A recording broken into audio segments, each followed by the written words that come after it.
Hindi lang siya, lahat ng mapagkakatiwalaan niyang tao sa paligid. Hanggat maaari, ay gusto ni Paulo na lumakas. Tutal, nasaksihan na niya kung gaano kakilakilabot ang mangyayari kapag nag-merge na ang laro sa realidad. Mga level 120 na boss na nagkalat.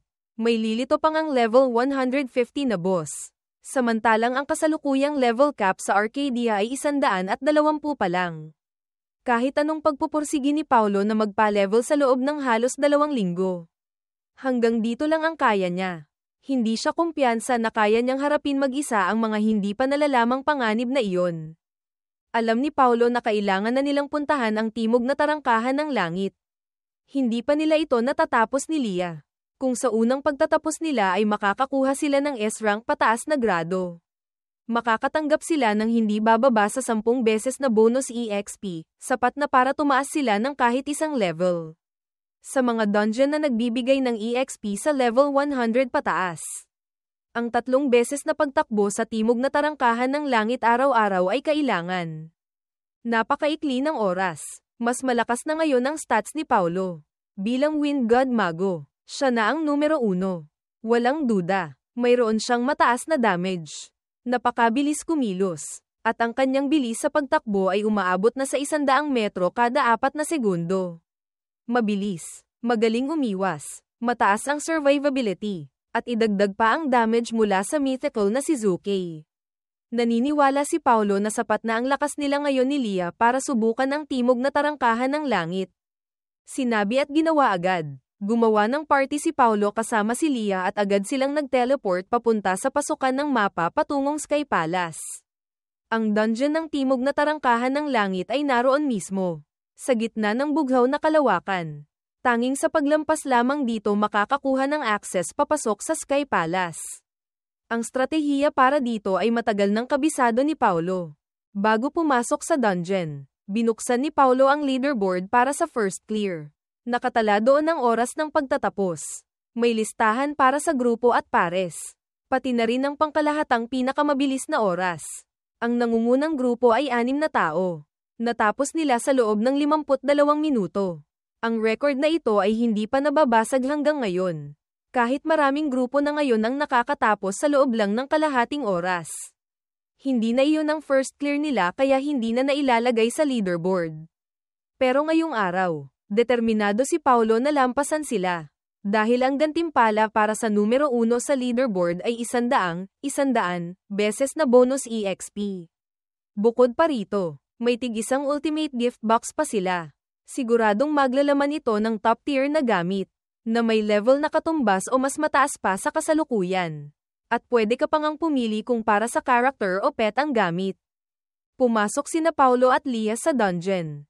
Kasabay ng pagpapalabas sa kanilang 2 pets. Ang Zuke at ang Stegosaurus ay parehong level 100 na. Sa kasalukuyan, ang magic attack ng Zuke ay umabot na sa 56.000, isang nakakatakot na damage fortress. Sa unang bahagi ng dungeon, puro mga gorilla warlord ang kalaban. Ang mga ito ay sumisigaw habang sinusugod ang timog na tarangkahan ng langit. Pinapanta ni Leah ang Stegosaurus sa unahan para kunin ang atensyon ng mga gorilla. Nang atakihin ng mga gorilla ang Stegosaurus, na-activate ang skill nito, isang malakas na ungol na kumuha ng aggro, galit, ng lahat ng gorilla sa paligid. Hindi nagtipid ng skill si Paulo. Agad niyang inutusan si Zuke na magsimulang mag-cast, at ginamit nito ang talent skill na pagsunog sa langit at lupa. Agad na naging isang malawak na dagat-dagatan ng apoy ang buong lugar. Sa panig ni Leah, dahil may Stegosaurus na tumatanggap ng mga atake, kailangan niya lang mag-focus sa pag-heal dito. Hindi rin nagpatumpik-tumpik si Paulo, nagsimula na rin siyang mag-cast ng isang forbidden spell, Stormfield. Pagkatapos gamitin, ang 500 metrong radius sa paligid niya ay naging isang nagngangalit na field ng bagyo. Walang tigil na nananalasa ang hangin. Nagdudulot ng magic damage kada segundo, katumbas ng 0.75 ng kanyang attack power. At binabawasan ng 50% ang bilis ng pagkilos at pag-atake ng lahat ng target sa loob. Kasabay nito, ang sariling bilis ng pagkilos, pagcast, at pag-atake ni Paulo ay tumaas ng 50%.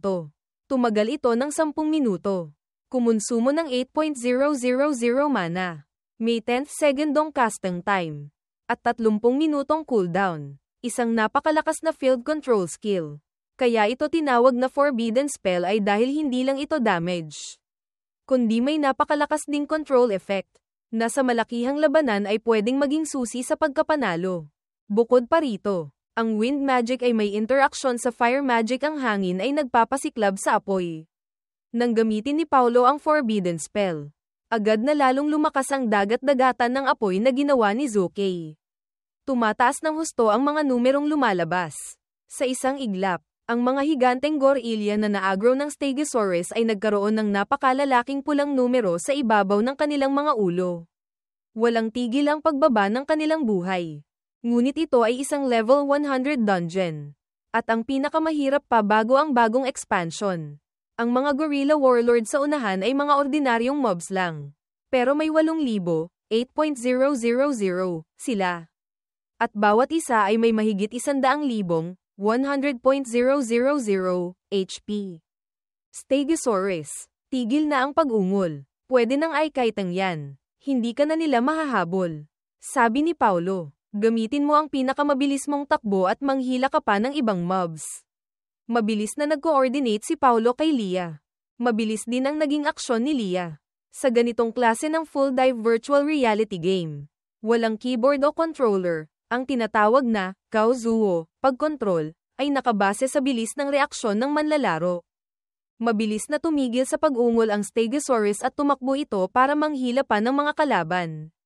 Sa isang ikot nito, nakahila pa ito ng ilang elite mobs, mga gorilla general. Mas makapal ang buhay ng mga ito at mas malakas ang atake. Pagbalik ng Stegosaurus, halos ubos na rin ang buhay nito. Mabuti na lang at mabilis din ang reaksyon ni Paulo. Mas mabilis pa siya. Sa loob ng Stormfield, ang bilis ng kanyang pagkilos ay lumampas na sa 30 metro kada segundo. Agad siyang lumipat sa tabi ng Stegosaurus at ginamit sa sarili ang skill na Wind Spirit Art. Pagkatapos gamitin, tumaas ng 50% ang tsansa niyang makaiwas sa physical attacks at hindi siya tatamaan ng mga skill na garantisadong tumatama sa loob ng 30 segundo. Dahil dito, napalitan ni Paulo ang Stegosaurus sa pagtanggap ng mga atake. Binigyan si Lia ng oras para i-heal ito. Pagkatapos magpalitan, ginamit ni Paulo ang kanyang bilis para hilahin ang mga halimaw papalapit kay Zukei. Ang Zukei naman, bilang isang damage fortress, ay hindi na kailangang gumalaw. Komportable lang itong nakatayo sa pwesto habang pinapanood ang kanyang amo at ang Stegosaurus na habulin ng makapal na grupo ng mga gorilya. Kailangan lang niyang ihanda ang kanyang mga skill. Kasunod nito, ginamit ni Zukei ang skill na Sunfire Scorch. Isang sinag ng apoy, na sa tulong ng Stormfield, ay halos bawat tama ay nagsusunog sa mga gorilya. Kasabay nito, si Paulo, bilang lumikha ng Stormfield, ay kaya ring kontrolin ang direksyon ng hangin sa loob nito. Nagbibigay ng dagdag na damage at kontrol sa bilis ng mga kalaban. 3 minuto pa lang ang lumilipas simula nang magsimula ang laban. Ngunit sa loob ng pinagsamang Stormfield at pagsunog sa langit at lupa, mahigit 1,000, 1.000, bangkay na ng gorilya ang nakahandusay. Mabilis ang kanilang progreso. May natitira pang oras ang Stormfield. Pagkalipas ng 10 minuto, natapos na ang epekto ng dalawang malalakas na skill na ito. Sa mga oras na ito, makapal na ang mga bangkay ng gorilya sa lupa. Sina Paulo at Lia ay umabot na sa level 102, habang ang Zukei at Stegosaurus ay level 107 na. Ngunit may natitira pang hindi bababa sa 3.000 ordinaryong mobs na hindi napatay. Ngayong nasa cooldown na ang Stormfield, wala na ang malawakang damage at control. Ang pagpatay sa natitirang mga mobs ay magiging mabagal at hindi na sulit. Unahin nating linisin ang mga elite muna, sabi ni Paulo. Alam niyang ang mga elite mobs dito ay ang mga gorilla general. Bawat isa ay nagbabantay sa isang direksyon. At may kabuuang 16 sila. Napatay na nila ang 4 kanina. Kaya may 12 pang natitira. 6 sa mga ito ay nag-iisa na lang ngayon. Isa-isahin natin sila, sabi ni Paulo, para masigurong hindi na sila magpapatawag ng mga bagong mobs. Ngayon, single target combat na. Ito ang pagkakataon ni Paulo para magpakitang gilas. Una, Hinayaan niyang kunin ng Stegosaurus ang atensyon ng isang general. Pagkatapos, nagsimula siyang gumamit ng wind blade. Sinundan ng skill na wind shear slash. Napansamantalang nagbulag sa general. Sunod-sunod na wind blade ang pinakawalan niya. Sa loob ng 5 segundo, nakapagdulot si Paulo ng 130.000 damage. Mabilis na nabawasan ang buhay ng general. At tinapos ito ng isang serye ng fireball barrage mula kay Zuke. Napakabilis ng proseso. Agad na lumipat si Paulo sa susunod na target. Natuklasan pa nga niya na ang kanyang wind blade ay direktang nakakakuha ng atensyon ng mga general.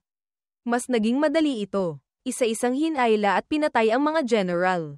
Pagkatapos ng mga 10 minutong pag-ikot, naubos na nila lahat ang mga gorilla general. Ngayong wala na ang mga general. Isang malakas na dagandong ang narinig mula sa gitna ng mapa.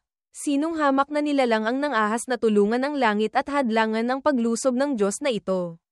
Sigaw ng Gorilla King. Kasabay nito, lahat ng natitirang buhay na mobs ay tumakbo papunta sa gitna ng mapa.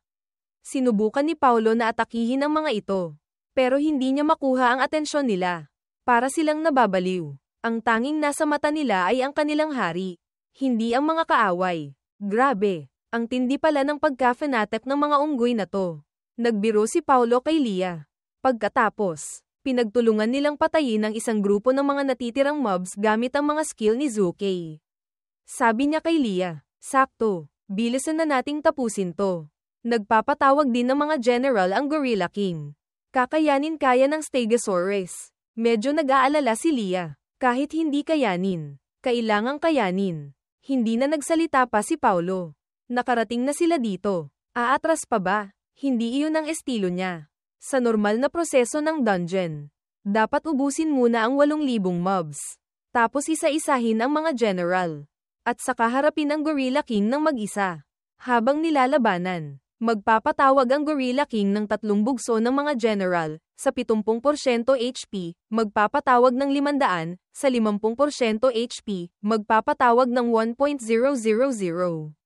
Bukod pa rito, ang Gorilla King ay may 1,000,000, 1.000.000 HP, at ang damage nito ay napakalakas.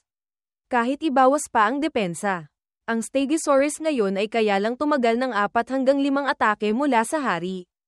Tama si Lia, hindi kakayanin ng Stegosaurus. Tutal, pseudo-supernatural lang ito. Hindi tunay na supernatural. Kung hindi kaya, ako na lang ang tatanggap. O si Zuke. Sa mga kritikal na sandali, sasaluhin na lang natin. Desidido na si Paulo sa isip niya. Pumunta sila sa gitna ng mapa. Pagkakita pa lang, nagsimula na agad ang labanan. Tinansya ni Paulo ang oras, 35 minuto na silang nasa loob ng dungeon. Sakto, tapos na ang cooldown ng Stormfield. Agad niyang pinakawalan ito para sakupin ang buong gitnang battlefield. Ginamit din agad ang pagsunog sa langit at lupa ni Zuke. Sunod-sunod na skill ang pinakawalan ni Zuke. Ngunit ang target nito, pati na rin ni Paulo, ay iisa lang, ang Gorilla King. Walang tigil ang ingay sa battlefield tunog ng mga skill ni na Paulo at Zuke. Sigaw ng Gorilla King, at ungol ng Stegosaurus. Sa isang iglap, naging magulo ang lahat. Walang tigil sa pagkilos si Lia. Sumusunod kay Paulo para i-heal ang Stegosaurus. Ngunit napakarami ng damage na natatanggap ng Stegosaurus, 10,000 ang nababawas sa buhay nito kada tama. Halos hindi na makahabol si Lia. Kakaunti pa lang ang napapatay nila sa natitirang 3.000 mobs nang bumaba sa 70% ang HP ng Gorilla King. Nagpatawag na naman ito ng 500 Gorilla Warlords. Sa wakas, nakalapit na ang Gorilla King sa distansyang 2 metro mula kina Zuke at Stegosaurus. Kahit 30 metro lang ang pagitan nila kanina. Dahil sa kontrol ng Stormfield at sa pagmanipula ni Paulo sa hangin. Naging napakabagal ng paglapit nito. Kasabay nito, gumagalaw din sina Zuke at Stegosaurus kaya nahirapan itong humabol. Sa mga sandaling ito, masasabing sukdulan na ang galit ng Gorilla King. Mga hamak at maliliit na tao. Nang ahas kayong paglaruan ang Diyos na ito. Tikman ninyo ang lakas ng Diyos ng digmaan. Ang katawan nitong mahigit 10 metro ang taas ay tumindig na parang isang maliit na bundok. Sumuntok ito pababa sa lupa. Nagkabitak-bitak ang lupa. At ang mga bitak ay umabot hanggang sa paanan ni na Paulo. Lahat sila ay nakatanggap ng damage number sa kanilang ulo. Malakas. Isang suntok pa lang. 6.500 HP na ang nawala kay Paulo. Agad na bumagsak sa peligrosong level ang buhay niya. 40% ng HP bar niya ang nawala. Hindi na rin maganda ang lagay ng Stegosaurus. Nasa 70% pa lang ang HP ng hari, 700.000 HP pa iyon. Kahit sa damage ni na Paulo at Zuke, aabutin pa ito ng ilang sandali para mapatay. Hindi nakakayanin ng Stegosaurus. Lalo na't may mga warlord pa na umaatake rito. Nang makita ang peligrosong HP ng Stegosaurus, malungkot na sinabi ni Paulo, mukhang kailangan nating humanap ng pet na mas makapalang buhay. Tumango si Leah at nag-focus sa pag-heal. Binigyan niya ng Holy Shield ang Stegosaurus. Nagkaroon ito ng 30.000 shield. Kaya pa nitong tumagal ng isang bugso. Nagpatuloy sila sa pagkaitang sa hari. Mabuti na lang at may storm field pa. Pagkatapos, nagsimulang mag-focus si Paulo kasama si Zuke sa pagpatay sa mga natitirang mobs. Nang mga ilang dosina na lang ang natitira, sinabi ni Leah, Paulo, hindi na kaya ng Stegosaurus. Anong gagawin natin? Umatras ka, sigaw ni Paulo. Ako na ang sasalo sandali.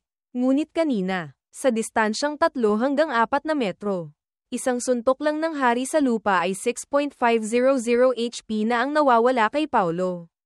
Paano niya ito kakayanin? Isang suntok lang. Ubos siya. Agad na ginamit ni Paulo ang windwalk para tumakbo. Tinulak niya si Zuke sa harap ng hari. All-out attack sa hari. Utos ni Paulo kay Zuke. Wala na siyang pakialam. Tumingin si Zuke sa katawan nitong hindi man lang kasing laki ng palad ng hari. At nanginginig ito. Siguro iniisip nito, pwede akong hindi maging tao. Pero ang amo ko, aso talaga ang ugali. Malinaw na pinapasalo ni Paulo kay Zuke ang mga atake ng hari.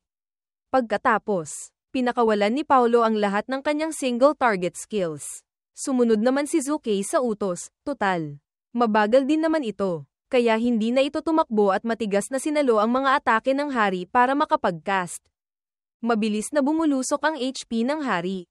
Ngunit, 50% HP, nagpatawag na naman ito ng 1,000, 1.000 mobs.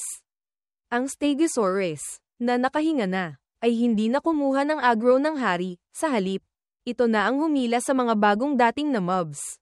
Sa panig ng hari, hindi na ito pinansin, lahat ng klase ng skill ay walang tigil na ibinato rito.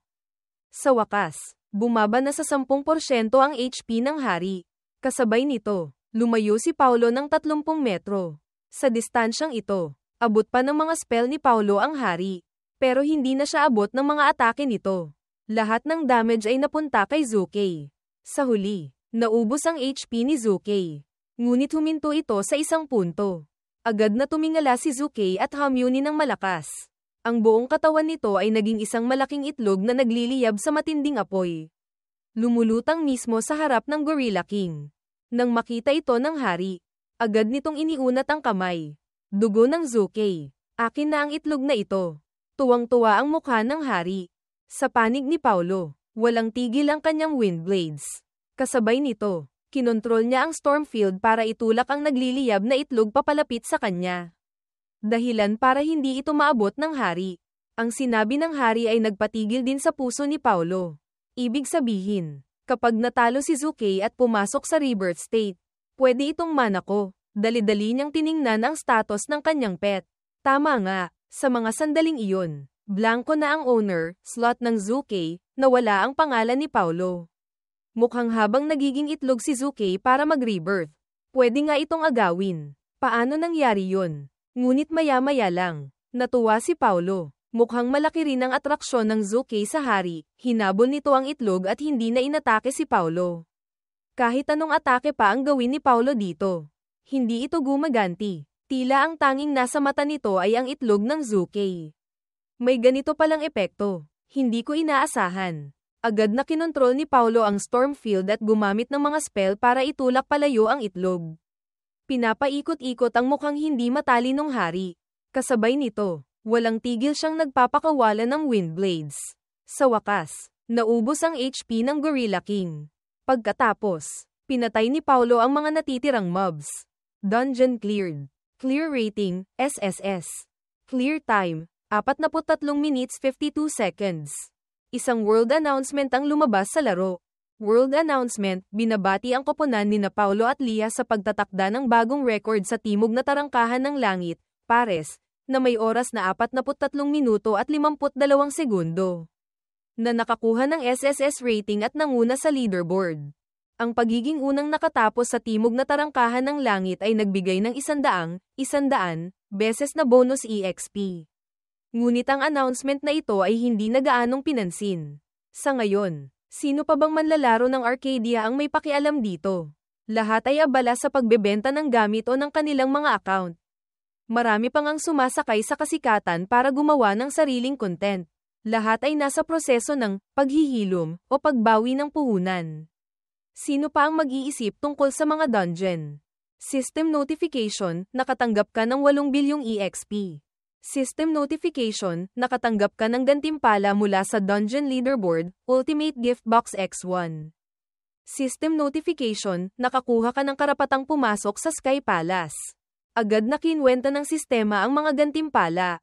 Ang 8 bilyong EXP ay nagpaakyat kay Paulo sa level 113, 7 level na lang ang kulang para maabot ang 120, ang bagong cap na binuksan kasama ng expansion. Sa kasalukuyan, si Paulo ang namunguna sa leaderboard. Pangalawa si Lia. Kung dati ito nangyari, siguradong yumaman na si Paulo. Kahit wala ng iba, ang paglalagay lang ng advertisement ng ilang kumpanya sa kanyang profile description ay kikita na ng malaking pera. Baka maimbitahan pa siyang maging endorser sa totoong buhay. Ganoon kasikat dati ang larong Arcadia. Pero ngayon, wala na. Halos walang pumapansin sa leaderboard. Kasabay nito, nagkalat sa lupa ang mga nahulog na gamit at materyales. Pinulot lang ito ni Paulo at itinago sa warehouse. Hindi pa niya ito kailangan sa ngayon. Hindi muna lumabas ng dungeon si Paulo dahil ang itlog ni Zuke ay kailangan pang maghintay ng mahigit 20 minuto para makumpleto ang rebirth. Isa pa, matagal nang gustong makita ni Lia ang Twin Hearts Lake sa loob ng mapa ng Sky Palace. Sabi ng iba, ito raw ay isang totoong tanawin sa Sky Palace. At maraming magkakpi na players na may access dito ang pumupunta roon para mag-check-in o kumuha ng litrato. May ganoon ding pangarap si Lia. Ngunit dati, si Paulo ay isang ordinaryong manlalaro lang. Masyadong mahina, at wala silang mahanap na malakas na kasama para dalhin sila roon. Kaya natagalan ito. Ngayon, pwede na nilang tuparin ang hiling na ito.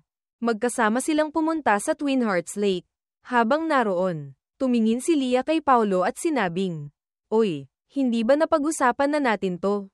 Napagdating natin dito, anong gagawin mo?" Agad na nagpadala si Paulo ng hug, action request.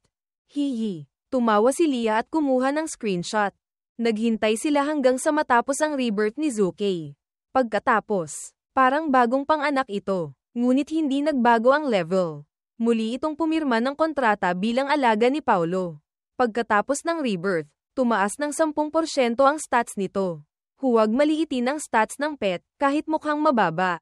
Mayroon silang growth multiplier. Ang mythical na si Zuke ay may 20th X multiplier para sa magic attack. Kaya ang atake nito ay umabot sa nakakagimbal na level. Mahigit 70,000, 70.000. Ngunit gaano man kalakas, kumpara sa stats ng manlalaro, mas mababa pa rin ang stats ng pet. Kaya ang pet ay mananatiling pet. Isang nilalang na kayang paamuin ng manlalaro. Nang matapos ang dungeon, hindi agad lumabas si Paulo. Ginamit niya ang isang kilalang exploit o mekanismo sa timog na tarangkahan ng langit para mag-farm ng EXP. Sa pagkakataong ito, 2 oras silang nag-farm. Ang tinatawag na EXP exploit ay hindi naman talaga bug, mas tamang sabihing sinadyang mekanismo ito ng laro. Kung saan ginagamit ang kakayahan ng Gorilla General na magpatawag ng mga mobs para patuloy na makapag-farm ng EXP hanggat gusto mo. Pagkatapos ng 2 oras na pag-farm, ang Zuke at Stegosaurus ay umabot na sa level 120. Sina Paulo at Lia naman ay level 115 na. Malapit na, isip ni Paulo. Lumabas na sila ng dungeon at nag-log out para kumain ng tanghalian. Ngunit bago mag-log out, bumalik muna si Paulo sa lungsod Buwan Tala. Inilagay niya ang lahat ng bagong gawang crafted items sa warehouse at nag-order pa ng karagdagang 1,000, 1.000 set. Mas maraming crafted items, mas maganda. Kahit hindi siya makakuha ng 9 na star, basta sapat ang dami. Kaya na ni Paulo na gumawa ng sarili niyang perpektong 9 na star gear na may stats na gusto niya. Paano? Sa pamamagitan ng pag-extract ng mga stats. Ito ang tunay na ganda ng crafting. Kung gagawa ka ng libu-libong crafted items at susuriin lahat gamit ang mataas na uri ng scroll, karaniwan kang makakakuha ng mga item na may kumpletong set ng isang partikular na stat line. Ang mga stat line na ito ay pwedeng i-extract gamit ang banal na kristal. Pagkatapos, kukuha ka ng isang 9 na star na basura na gamit. Tatanggalin ang mga orihinal na stats nito gamit ang banal na kristal. At ililipat mo doon ang na-extract mong magandang stat line. Mahirap makipag-agawan sa magagandang 9 na star gear sa market. Pero ang mga 9 na star na basura ay madaling makolekta. Pinapahanap na ni Paulo kay Marco. Pagkatapos kumain, mag-o-online siya ulit. Kung wala pa ring magandang 9 na star, siya na mismo ang gagawa. Ang 2 ultimate gift box ay hindi pa binubuksan ni Paulo. May pamahiin din sa pagbubukas nito, mas maganda raw kung 4 ang sabay-sabay na bubuksan. Sabi-sabi, mas malaki ang tsansang makakuha ng kumpletong set ng pet equipment. Kailangan niyang maabot ang level 120 ngayong araw. Ma-enhance lahat ng gamit sa dagdag 1/8, buksan ang mga natitirang pet eggs. At bukas, tatakbuhin na nila ang bagong dungeon. May plano na si Paulo. Pagkatapos nilang talunin ang bagong dungeon at makuha ang mga gantimpala, wala nang masyadong paraan para lumakas pa sa laro. Patuloy na lang siyang mangungulekta ng mga gamit. At sasamahan si Leah sa paglalaro. Kasabay nito, aayusin na rin ni Paulo ang ilang bagay sa totoong buhay. May mga bagay na kahit hindi siya santo, kailangan niyang gawin. Ito ay responsibilidad. Kapag nagsimula ng mag-merge ang laro sa realidad, kahit makapagtayo lang ng 1 o 2 underground shelter o evacuation center sa bawat lungsod, marami ng buhay ang maaaring mailigtas. Siyempre, gagawin lang ito ni Paulo kapag may oras siya. Balak niyang subukang kontaken ang sandatahang lakas ng Pilipinas. Sumulat ng proposal sa kanila. At gawin ang mga bagay na kaya niyang gawin. Pagka-offline ni Paulo, nasalubong niya si Bianca sa sala.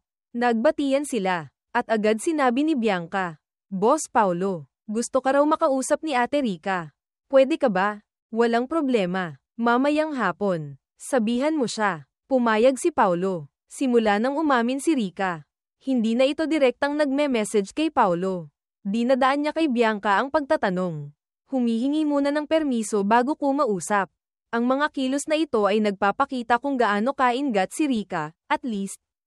Hindi naiirita si Paulo. Kung hindi, pwede naman siyang hanapin ni Rica sa leaderboard at i-message agad. Pero hindi niya ginawa iyon. Si Paulo ang nagluto ng tanghalian. Bilang ulila sa loob ng maraming taon. Kung hindi siya marunong magluto, malamang namatay na siya sa gutom. Pinuri ni Bianca ang luto ni Paulo at tinukso pa ito. "Wow, may tinatago ka palang talent. Swerte naman ni Leah sa'yo." Bahagyang ngumiti si Paulo. Simula nang mag-online siya, hindi na niya matingnan ng diretso ang salitang swerte. Pagkatapos kumain, kinuha ni Paulo ang phone niya. Nag-message si Leah na gusto raw matulog.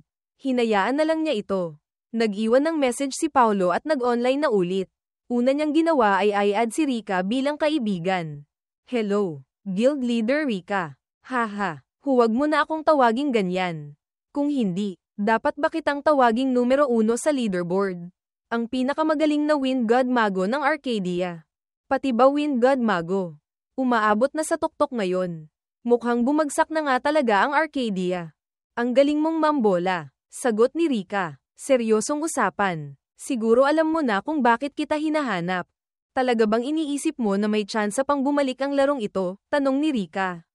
"Sa tingin ko hindi," sagot ni Paulo. "Pero naniniwala ako na ang isang ganito kalaking laro, kapag biglang nagsara, tiyak na mayroong kompensasyon. Kung hindi, sa buong planeta, mahigit 1 bilyong manlalaro, ilan kaya ang tatalon sa gusali?" Pero sinabi na sa announcement ng Arcadia na hindi nila kayang magbigay ng kompensasyon. Sabi ni Rica, "Kung gayon, siguradong hindi naman mali na panatilihin ang account. Di ba? Pahiwatig ni Paulo. Haha, yan din ang iniisip ko, sabi ni Rika. Nabalitaan kung kailangan nyo ng kasama para sa bagong dungeon at gusto nyong hiramin si Bianca. Kung hindi pwede, okay lang. Sa unang pag-uusap nila, ayaw ni Paulo na magkaroon ng utang na loob. Bakit naman hindi pwede? Sagot ni Paulo. Narinig ko kay Bianca na 4 lang kayo sa team nyo. Tama, yung isang slot. Kailangan nyo ba ako? Magaling. Welcome ka, masayang sagot ni Paulo. Natapos na ang usapan. Habang nag-uusap sila, tinitingnan din ni Paulo ang kanyang mailbox. Grabe, puro galing kay Marco. 1,000, 1.000 piraso ng banal na kristal. Dati, ito ay 100.000 gold coins bawat isa. Ang bumili ng 1,000 piraso ng sabay-sabay ay hindi mo maiisip noon. Ngayon, binenta ito ni Marco ng 80.000 bawat isa. Ang lupit, mula 100.000 isa. Ngayon 80.000 lang. Nakabili siya ng 1,000. Bukod pa rito, may 100 piraso pa ng rainbow pet eggs. 100.000 gold coins lahat. Nag-iwan pa ng message si Marco, grabe. Sakit sa ulo mag-synthesize nito. Yung 12.000 na sobra. Bayad na lang yan sa pagod ng mga tao ko sa studio. Walang tutol si Paulo dito. Bukod pa rito, ang mga naunang pinadalang materyales at gamit ni Marco ay binayaran na rin ni Paulo lahat kabuuang 1.6 milyong gold coins. Nang matanggap ang bayad, agad nag-message si Marco, tuloy pa ba ang bili? Mukhang napansin niyang sobrang dami na ng gamit ni Paulo. Tuloy mo lang, pare, kahit gaano karami, bilhin mo. Sunod, binuksan ni Paulo ang mga itlog. 100 rainbow eggs. Nakakuha siya ng 10 supernatural pets, 6 na legendary at 4 na epic. Pumili muna siya, 2 para sa sarili. 3 para kay Lia. Si Paulo, determinado talagang i-maximize ang damage niya. Kaya pumili pa siya ng isa pang mage type na pet. Isa itong water attribute pet. Mas nakatuon sa control. Pero ang magic attack growth multiplier nito ay 18 pa rin. At mayroon itong napakalakas na survival talent. Pati na rin talent na nagbibigay ng immunity sa negative status effects. Pwedeng-pwede itong gamitin ni Paulo. Para sa huling pet slot niya. Hindi na mage type ang pinili ni Paulo. Kundi isang lumilipad na daga. Mayroon itong poison immunity at kakayahang mag-fuse sa katawan. Walang duda. Ito ay para sa survival. Nang matapos ni Paulo ang mga ito, nag-online na rin si Lia. Ibinigay ni Paulo ang mga gamit at pets para sa kanya. Kasabay nito, tinanggap niya ang mga bagong padala mula kay Marco. Inilagay lahat sa warehouse. At nagbayad. Sinabi ni Paulo kay Lia, may 500 top-tier treasure maps pa tayo. Tuloy natin ang paghuhukay at pagpapalevel ng pets. Sige, tango ni Lia. Pero dinagdag niya, pagkatapos nating mapa-level sila hanggang 100, pwede bang tumigil muna tayo? Gusto kong dalhin mo ako sa Sky Palace para mamasyal. Walang problema. Natural na sagot ni Paulo. Ngayong tapos na ang crafting. Sapat na ang mga pets. Wala nang gaanong mapapalakas pa sa account ni Paulo. Pwede na siyang gumugol ng oras sa ibang bagay. Ang mga makukuha sa top-tier treasure maps ay wala nang gaanong halaga para kay Paulo ngayon. Kaya wala na siyang inaasahan. Pero ganyan talaga ang realidad kapag mas gusto mo ang isang bagay. Mas lalong hindi mo ito makukuha. Ngayong wala nang inaasahan si Paulo. Sa 200 mapa na hinukay nila, nakakuha sila ng 10, walang hanggang kristal, at nakakuha pa ng 1 piraso ng pormasyong Pamono Diyos. Ang pormasyong Pamono Diyos ay isa sa mga piraso ng 9 na antas na dakilang pormasyong pandepensa sa lungsod. Ayon sa alamat, ang pormasyong ito ay napakalakas. Kayang pumihil at pumatay ng mga Diyos. Kaya sinira ito ng mga Diyos at hinati sa 6 na piraso. Ito ay isa lamang sa mga piraso. Wow! Pormasyong Pamono Diyos. 9 na antas na pormasyong pandepensa. Napakagandang bagay nito. Agad itong itinago ni Paulo at nag-message kay Marco. Pinapahanap ang ibang piraso ng porma sayon. Kahit magkano, bilhin mo. Kahit 10 beses ang presyo. Babayaran ko. Kailangan makuha ni Paulo ang pormasyong ito. Kung walang mahanap sa market, maghuhukay ulit siya ng mapa. Natapos ang 1 araw ng paglalaro, Tiningnan ni Paulo ang petsa, ika-12 ng Abril, 12, araw na lang bago ang araw ng pag-merge ng laro. Inisip niya ang mga naipon niyang yaman sa laro, mga materyales para sa sub-professions. Crafting materials, mga set ng gamit sa iba't ibang level na kabukas na ang 100 warehouse slots sa lungsod Buwan Tala para dito. Bukod pa rito, may mahigit 90 pets pa siya, na ang pinakamababa ay perfect quality. Sunod ay ang lungsod Buwan Tala mismo. Kasama ang 3 batalyon ng mga NPC, ang mga kabalyero ng Buwan Tala, at mga mago ng Buwan Tala. Ang mga hukbong ito ay isang malaking sugal, total. Hindi alam ni Paulo kung pagdating ng merge, ang mga NPC na ito mula sa iba't ibang lahi ay basta na lang mag-aalsa o aalis. Pero kung may lalabas ulit na ganitong klase ng top tier na hukbo sa recruitment, siguradong kukunin pa rin ito ni Paulo.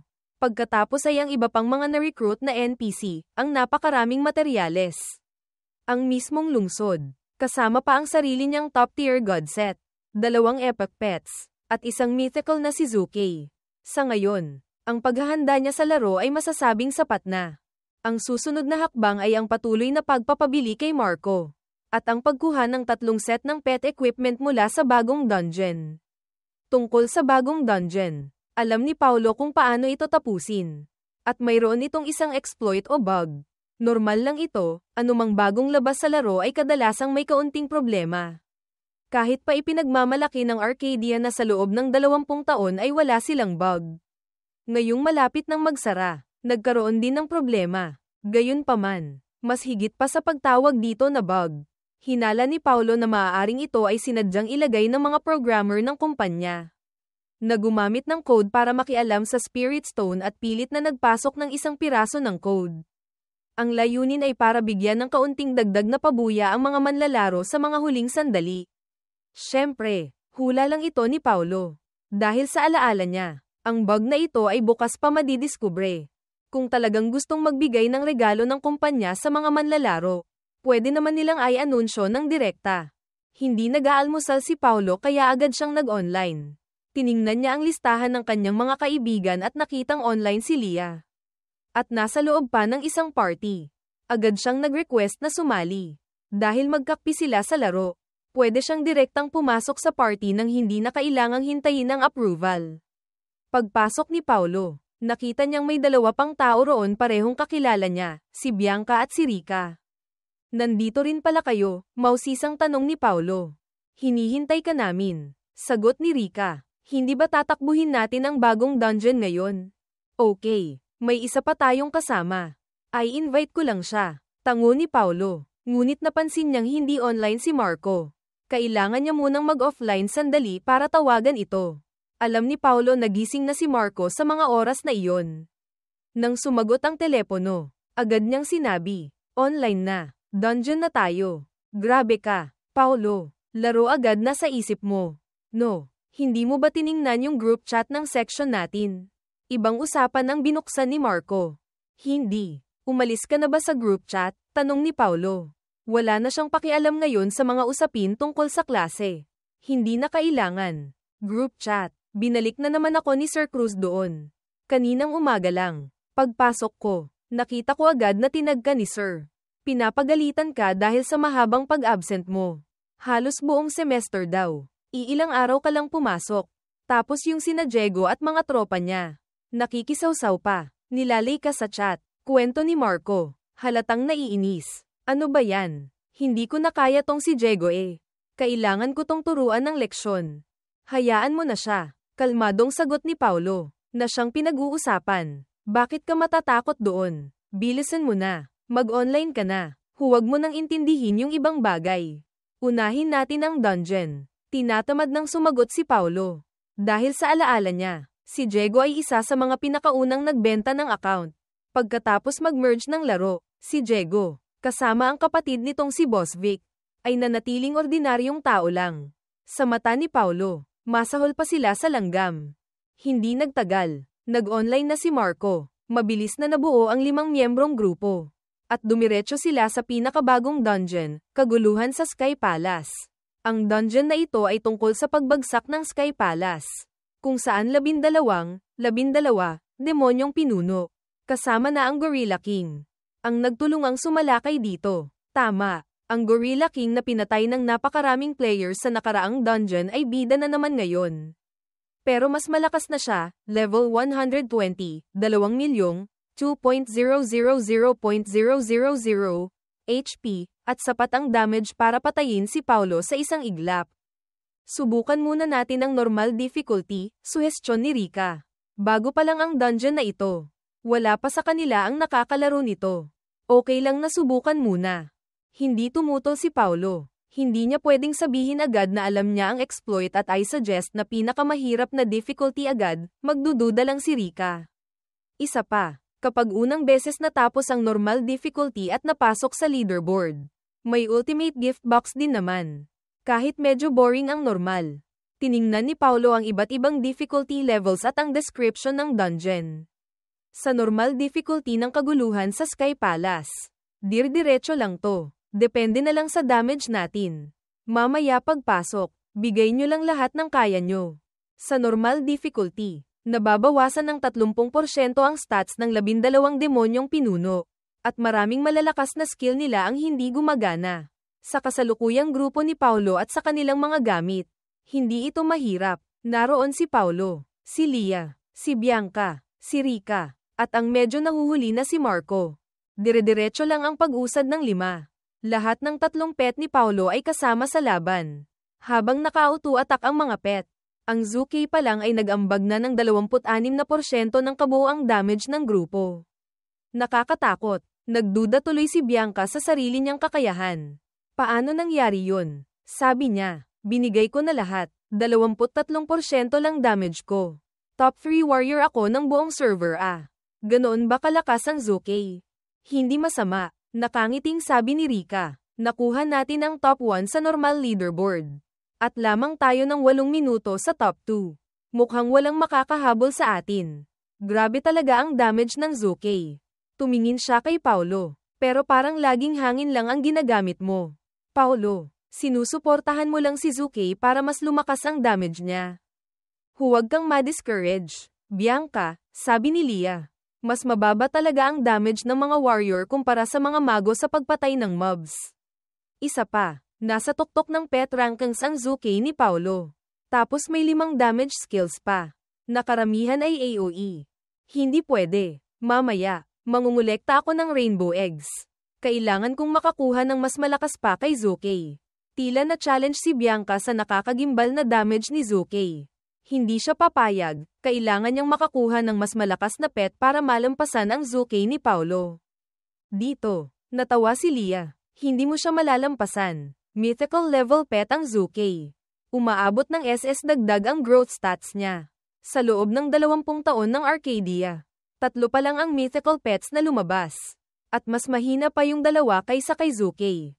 Hindi ako naniniwala. Magpo-post ako ngayon din, sabi ni Bianca. Bibili ako ng 10.000 rainbow eggs. Sabi niya na parang nagbibiro pero hindi mo masabi kung seryoso.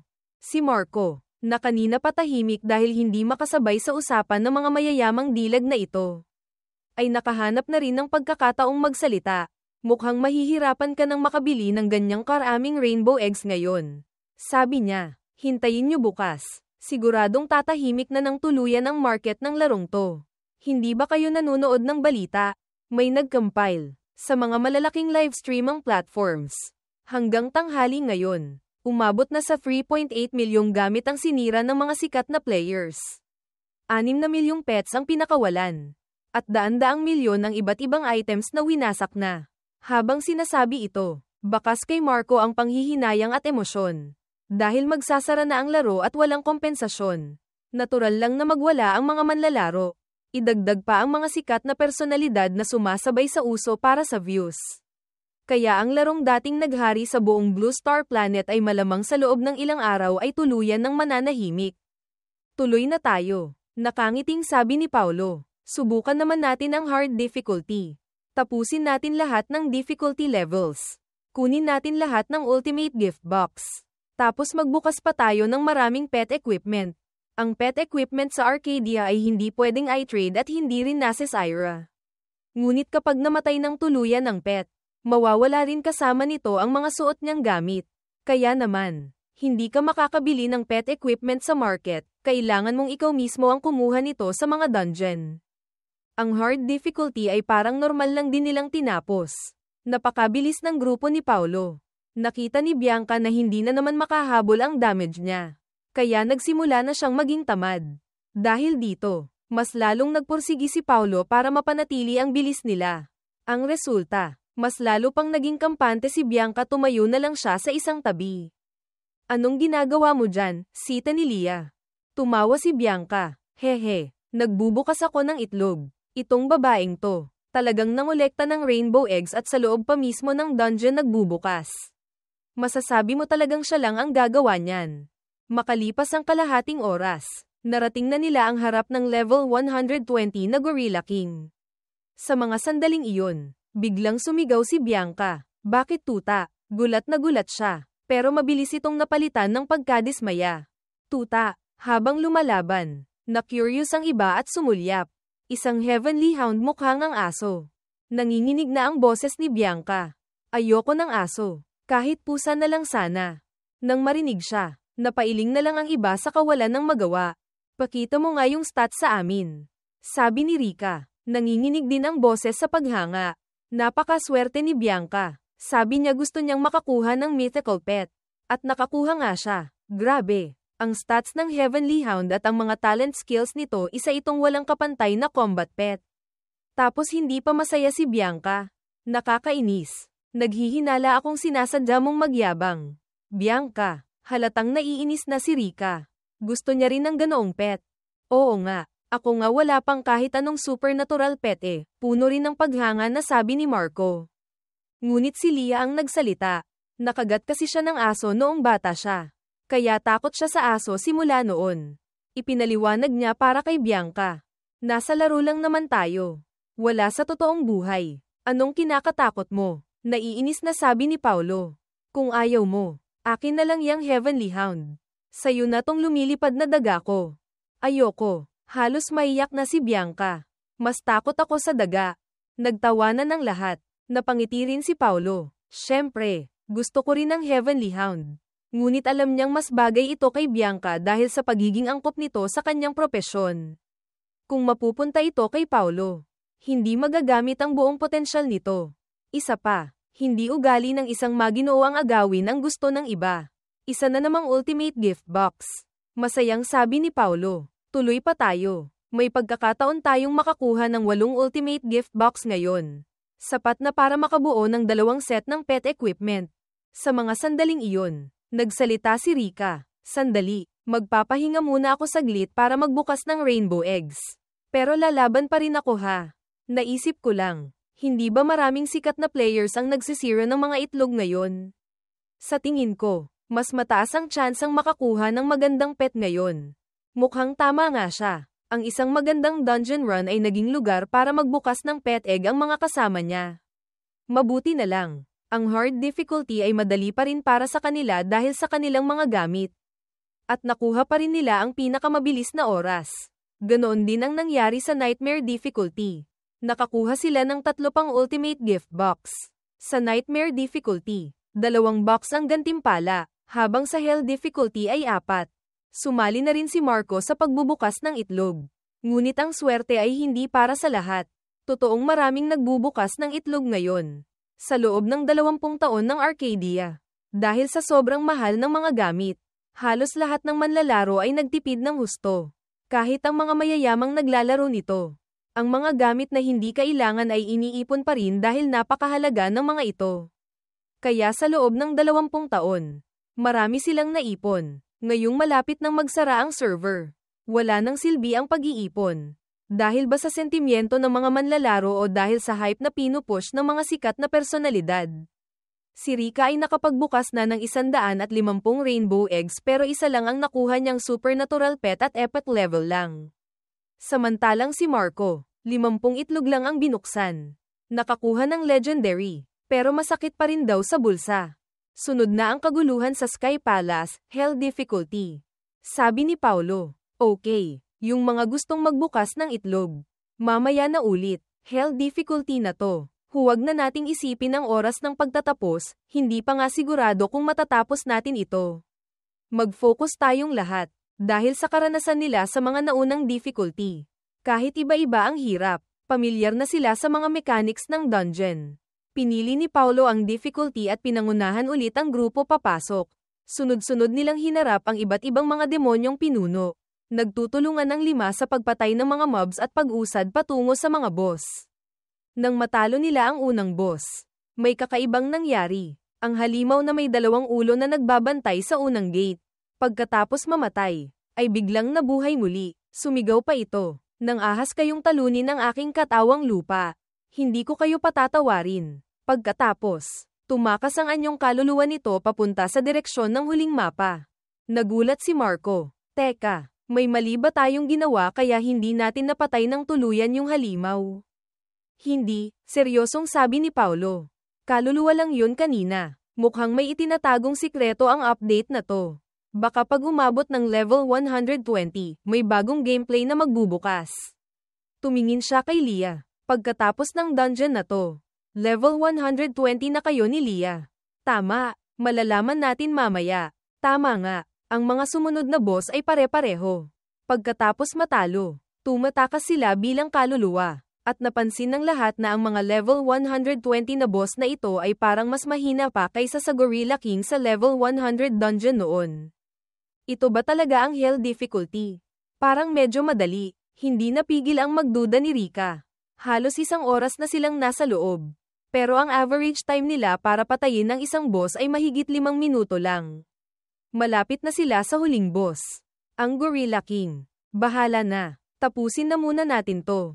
Sabi ni Paulo at pinangunahan ang pagpasok sa lugar ng Gorilla King. Pumwesto na ang buong grupo. Dito lumabas ang cutscene. Sa malawak na gitnang trono. Nakaupo ng mataas ang Gorilla King. Sa harap nito ay ang mga kaluluwa ng 11 naunang boss. Nagrereklamo sila sa hari. Gorilla King, kailangan mo kaming ipaghiganti. Dahil sa'yo kaya kami natalo at nawasak ang aming mga katawan. Mabuti na lang at nakapag-ensayo kami para maging anyong kaluluwa. Kundi patay na kami. Mahina na kami ngayon. Kailangan namin ng hindi bababa sa 1 buwan para makabawi. Ngayong bumagsak na ang Sky Palace at ikaw na ang umupo bilang Diyos. Hindi mo ba kami dapat ipaghiganti? Ipaghiganti. Tila nagkamali ng dinig ang Gorilla King. Akala yata nito ay gantimpalaan, ang sinabi. Biglang nagalit ang hari. Umungol ito ng malakas. Ang mga mata nitong mas malaki pa sa mga parol ay naglabas ng berdeng liwanag. Pagkatapos, ibinuko nito ang bibig at humigop ng malakas. Sa cutscene, walang awang nilamon ng Gorilla King ang bawat kaluluwa. At sa bawat kaluluwang nalulunok nito, kitang-kita ang pagtaas ng kanyang HP bar. Sa huli, ang HP ng Gorilla King ay umabot na sa 3,000,300,000. Hahaha, mga kaluluwa, napakasarap na pampalakas, mayabang na sigaw ng hari. Pakiramdam ko ngayon, puno ako ng lakas. Malapit nang matapos ang cutscene. Ngunit napalunok ng laway si Marco at hindi napigil ang sabihin. Grabe ang lakas. Pakiramdam ko, 1 suntok niya lang. Patay na ako. Talaga bang lalabanan natin yang higanteng yan? Sa mga sandaling iyon, ang taas ng Gorilla King ay halos katulad na ng mga higanti sa pelikula. Nakarating na tayo dito. Aatras pa ba? Walang dalawang isip na kinuha ni Bianca ang kanyang mahabang sibat. Ako nang mauuna. Bibigyan ko siya ng 1 debuff. Sigaw niya. Knight, sundan mo ako. Kunin mo ang aggro. Simulan na, sabi ni Paulo. Ngunit sa mga sandaling iyon, imbes na sumugod, tumingin si Paulo sa 5 malalaking trono na nakapalibot sa mapa. Sa napakabilis na kilos, pumili siya ng isa at tumakbo papunta roon. Sa kabilang banda, nagsimula na ang labanan. Lahat ay nagpapakawala ng kani-kanilang mga skill. Ngunit ilang segundo pa lang ang lumilipas. Nakita ng lahat na ang 100,000 HP ni Marco ay biglang nangalahati. Narinig ang boses ni Marco. Anak ng, 1 tama lang. 50,000, 50.000, agad bawas sa HP ko. Sinong makakatagal dito? Nakakatakot. Sa taas ng depensa ng Knight ni Marco. Kasama pa ang damage reduction mula sa gamit. Ganoon pa rin kalaki ang damage na nagawa ng hari. Mukhang hindi talaga ito matatanggap. Hindi na ito problema sa gamit ni Marco, mukhang ang damage ng hari ay defense ignoring, binabalewala ang depensa. At tanging damage reduction lang ang epektibo. Agad nagbigay ng utos si Paulo. Lia, gamitan mo ng Divine Light Protection si Marco. Timingan mo ang cooldown tapos bigyan mo siya ng Holy Shield. Subukan yung pagpalitan ng dalawang skill na yan. Tapos, umatras tayo habang lumalaban. Bawat isa, humanap ng isang trono at tumayo doon. Hindi pa alam ni Bianca ang exploit na ito. Akala niya naglalaro lang si Paulo. Ngunit sumunod pa rin si Bianca at humanap ng trono. Pilit ding humanap si Marco ng trono at tumayo roon. Nang nasa pwesto na silang 5, nagpatuloy si Paulo sa pag-uutos. Marco, huwag ka nang kumuha ng aggro. Simula ngayon, bawal gumamit ng taunt, pati mga pet natin. Bawal ding umatak. Tapos, tumayo tayo sa pinakamataas na bahagi ng trono at gamitin lang ang mga skill natin para atakihin ang boss. Tandaan, damage skills lang. Lia, huwag kang mag-heal o mag-shield. Gamitin mo ang Holy Light Purification para sa damage. Lahat ng melee pets, utosang bumalik, bawal umalis sa tuktok ng trono. Kahit hindi nila maintindihan kung ano ang ibig sabihin ni Paulo. Sumunod silang lahat. At agad nilang napansin, ang kaninang napakaastig na Gorilla King ay biglang nawalan ng target. Hindi na nito alam kung sino ang aatakehin. Palakad-lakad na lang ito sa pagitan ng 5 trono. Ang dambuhalang katawan nito ngayon ay naging isang higanteng target practice. Sa laki ng target na iyon, kahit sino pa ang umatake, siguradong tatama ang mga skill. Uy, anong nangyayari? Gulat na sabi ni Marco. Mukhang bug, sabi ni Rika. Paulo, paano mo nalaman ang bug na to? Curious na tumingin si Rika at Bianca kay Paulo. Kayo kasi, puro pagbubukas lang ng itlog ang alam nyo. Palusot ni Paulo. Sinubukan ko na to kanina sa naunang run. Mukhang hindi nakikita ng boss ng bagong dungeon na to. Yung Gorilla King, ang mga target na nasa ibabaw ng trono. Sa tulong ng bug, ang Gorilla King na may 3 milyong HP ay madaling napatay ng grupo ni Paulo. Pagkatapos, agad na umalingaw-ngaw ang isang announcement sa laro. World announcement, binabati ang koponan ni Paulo sa matagumpay na pagtalo sa Hell Difficulty Gorilla King, na nagligtas sa Sky Palace, bilang pagkilala sa kanilang kabayanihan. Ang mga Diyos ay nagbigay ng tig-2 ultimate gift box sa bawat miyembro. Kasama ang 2 rare profession box para sa koponan. World announcement, dahil natalo na ang Hell Difficulty Gorilla King, ang reputation system ay binuksan na. World announcement, ang kaguluhan sa Sky Palace ay natapos na. Bilang pasasalamat sa mga matatapang na manlalakbay, ang mga Diyos ay nagbigay ng paraan para sa soul cultivation. Mangyaring umabot sa level 120 para sa mga detalye. Ang sunod-sunod na mga announcement ay nagpagulo sa world chat na naging palengke na kanina pa. Magsasara na nga ang Arcadia. Magbubukas pa ng reputation system. Tapos bagong gameplay. Kayo na lang maglaro niyan. Mga buwisit na game planner. Nagmumura na ako dito. Sino pa ba ang magdo-dungeon ngayon? Si Paulo na naman. Yung Hell Difficulty na level 120 dungeon. Para matapos yun, kailangan maganda ang gamit mo Tapos parang may 2 pa siyang legendary pets. Kaklase natin yang si Paulo. Nabalitaan ko, para makapaglaro. Isinangla niya yung bahay nila tapos ng utang ng milyon-milyon. Tanga talaga, magsasara na nga yung laro. Gumastos pa ng ganoon kalaki. Hindi ko inaasahang sisikat pala ako sa ganitong paraan. Naisip ni Paulo, ang kasikatan niya ngayon ay hindi dahil sa galing niya sa laro. Ang isang larong malapit ng magsara. Gaano ka man kagaling, wala nang haangga sa'yo dahil mawawala na rin naman ito. Ang dahilan ng kasikatan niya ay dahil sa mga kaklase niyang nagkakalat ng balita.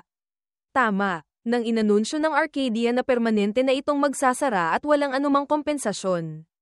Siya naman ay nagbenta ng bahay, ng utang, at nagpasok ng milyon-milyon sa laro.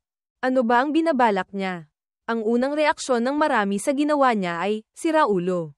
May problema sa utak. Sa madaling salita, walang positibong komento. Alam na ngang wala pang 2 linggo ang itatagal ng laro. Nagpasok pa ng milyon-milyon. Mahirap talagang intindihin ang kilos na ito. Kung sobrang yaman ka, okay lang sana. Iisipin lang na tanga kang mayaman. Pero sa panahon ng impormasyon, Mabilis na kumalat sa internet ang pagkatao niya. Sa mga sikat na short video platforms, bigla siyang naging kilalang personalidad. Pinag-aaralan kung bakit ang isang mahirap na ulila ay handang ibenta ang bahay para lang maglaro ng isang mamamatay ng laro. Masasabi lang daw na nakakasira talaga ng buhay ang online games. Inubos ang perang iniwan ng magulang. Ibinenta ang bahay na nasa magandang lokasyon. Dapat sana ay maganda ang kinabukasan niya.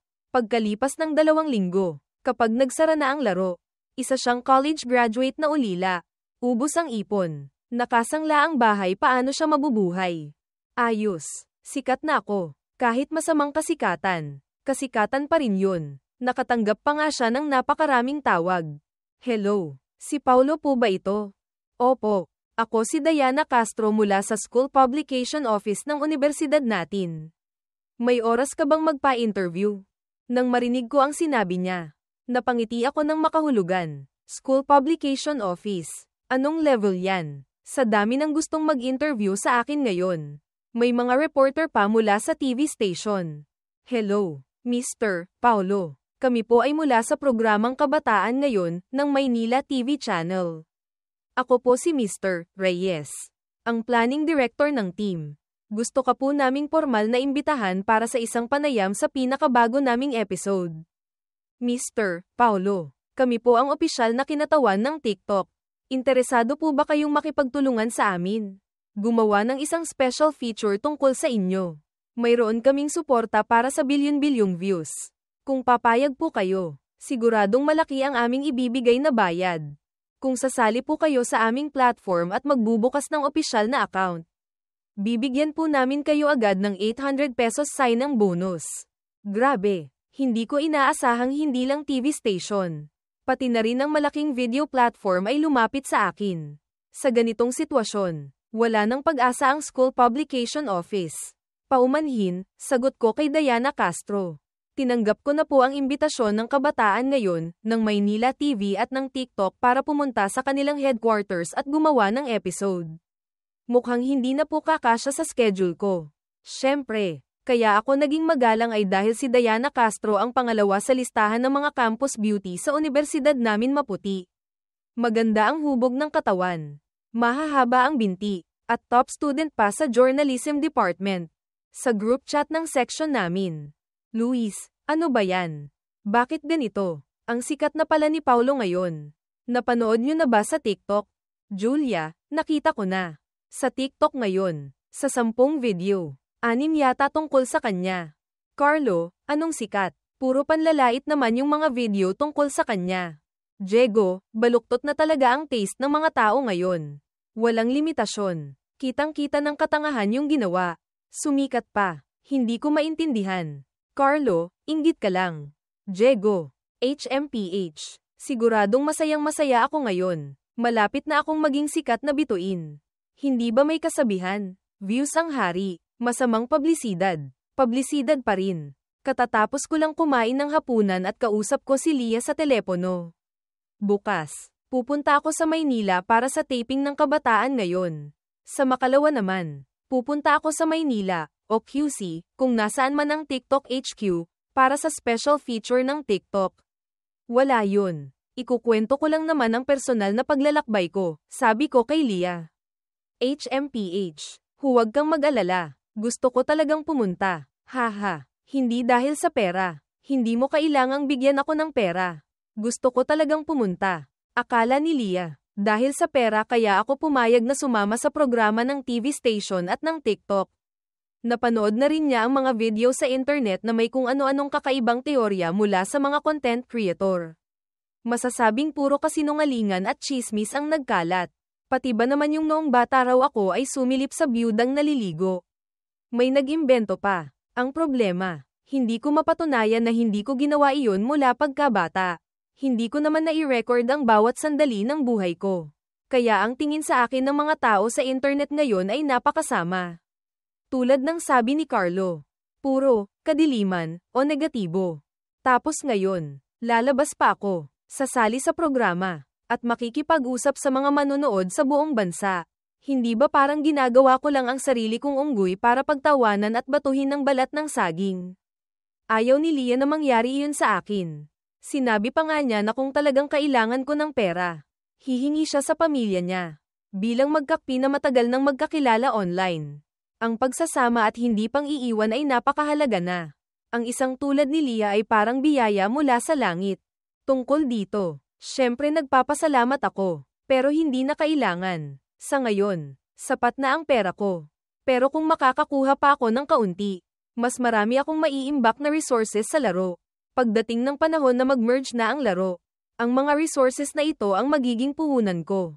Sa mga oras na iyon, lahat sila ay kailangang makiusap sa akin. Magtrabaho na parang aso para sa akin para lang makuha ang mga gamit na ito. Para mapanatag si Leah, sinabi ko sa kanya na magiging busy ako sa mga susunod na araw. Baka kaunti lang ang oras ko online. Pero sisiguraduhin kong mag-o-online ako araw-araw para samahan siyang mamasyal kahit sandali. Pagkatapos, tinawagan ko ulit si Marco. Pare, dahil gagawa ako ng 2 programa, mas magkakapera na ako. Tuloy mo lang ang pagbili ng gamit sa laro para sa akin. Bilhin mo hanggang sa wala nang may benta. Syempre, kailangang pinakamababa ang presyo. Ang presyo ba sa laro ngayon? Araw-araw bumabagsak. Oo, pare, huwag kang mag-alala. Si Diana Castro, tumatawag na naman sa akin. Sandali lang. Boss, lumayo si Marco para sagutin ang tawag. Pagkalipas ng ilang minuto, masayang bumalik si Marco. Boss, si Diana Castro. Ewan ko saan narinig na tinutulungan kitang mangolekta ng gamit sa laro. Kaya gusto niya akong interviewin. Pinakiusapan pa niya yung kapatid niyang si Angelica para kausapin ako. Pwede ba akong pumayag? Halatang halata ang excitement sa boses ni Marco. Naalala kong matagal nang may gusto si Marco kay Angelica. Kung gusto mong pumunta, pumunta ka. Sagot ko, na parang walang pakialam. Boss, huwag kang mag-alala. Hindi ako magsasalita ng kung ano-ano doon, agad na sagot ni Marco. Salamat, boss, sa pagbibigay ng pagkakataon. Kung hindi ka pumayag, hindi talaga ako papayag. Kapag naging kami ni Angelica, kapatid na ang turing ko sa'yo. HMPH, bahala ka kung anong gusto mong sabihin. Isa lang ang hiling ko, huwag hihinto ang pagbili ng gamit at items sa laro. At yung blueprint ng porma sayon na sinabi ko. Mag-alok ka ng malaking pabuya para doon. Dagdag ko bago ibaba ang tawag. Sunod, nagsimula akong mag-isip kung ano ang sasabihin ko sa mga programa. Malapit na ang panganib, pero ang buong mundo ay walang kamalay-malay. Nalulunod pa rin sa luho at walang katapusang kasaganaan. Ngunit ang kasaganaang ito ay malapit ng maglaho. 4:20 PM. Ika-22 ng Abril. 5 araw na lang bago mag-merge ang laro sa realidad. Patapos na ang araw na ito. 2 oras na lang bago ang flight ko. Nag-message ako kay Leah. Pagkatapos ay kinuha ko ang gaming helmet ko at isinuot ito. Nag-login ako para maglaro sandali. Tinapos ko ang pang-araw-araw na soul cultivation quest. Sa estado ko ngayon sa laro. Syempre, puro rainbow soul stones ang ginagamit ko para dito. Sa soul cultivation leaderboard, ako rin ang namunguna sa ikalawang season. Ang pagiging numero 1 sa soul cultivation ay nagpapataas ng attribute stats. Bukod pa rito, binuksan ko na rin ang mga ultimate gift box na nakuha ko. Nakakuha ko ng 3 set ng pet equipment. Tumataas na naman ang stats ng 3 kong pangunahing pets. Ngayon, kaya ko nang mag-solo sa timog na tarangkahan ng langit. Ang magic attack ko ay lumampas na sa 100.000. Sunod, tiningnan ko ang gantimpala mula sa kaguluhan sa Sky Palace, Hidden Class Certificate, Skywalker. Ang Skywalker ay malaya, hindi nakatali, naglalakbay kung saan nais. Pagkatapos mag-change class sa Skywalker, ikaw ay magiging isang all-around magic warrior. Maging sa malayo o malapitang laban, madali mong mahaharap ang anumang sitwasyon. Hindi ako nakakuha ng hidden class na wind attribute, pero nabuksan ko ang pinto sa isang bagong mundo, ang pinakabalanseng class sa laro. Ngunit siya ring pinakamahirap na class, at isa rin sa pinakamalakas. Dapat ba akong mag-change class? Nag-alinlangan ako. Tutal, kapag naging Skywalker na ako, tanging custom-made crafted gear lang ang pwede kong isuot, dahil walang specific na set ang mga hidden class. Syempre, pwedeng gamitin ng hidden class ang anumang gamit. Anuman ang class requirement nito, sobrang up. Pero ang Skywalker ay isang class na gumagamit ng parehong magic at physical power. At lahat ng kakayahan nito ay napakabalanse. Ang growth rating para sa lahat ng stats ay S pataas. At lahat ng stat multipliers ay SSS pataas. Lalo na ang agility 5 beses na mas mataas kaysa sa Wind God Mago. Dati, ang agility multiplier ng Wind God Mago ay 0.01 lang, 1,000 agility katumbas 10y, sec speed. Pero ang Skywalker, sa 1,000 agility, aabot sa 50y, sec ang bilis. Alam naman nating ang mga set gear ay set gear. Dahil dinisenyo ito para sa isang partikular na class. Ang mga stats nito ay kadalasang iisa lang ang focus. Ang Mago sets ay pangunahing nagpapataas ng spirit, intelligence. Pwede ring magkaroon ng stamina o agility sa armor at sapatos. Ganoon din, ang warrior sets ay pangunahing nagpapataas ng strength. Saan ka makakahanap ng set gear na nagpapataas ng lahat ng 4 na pangunahing stats? Kaya nag-aalangan talaga ako.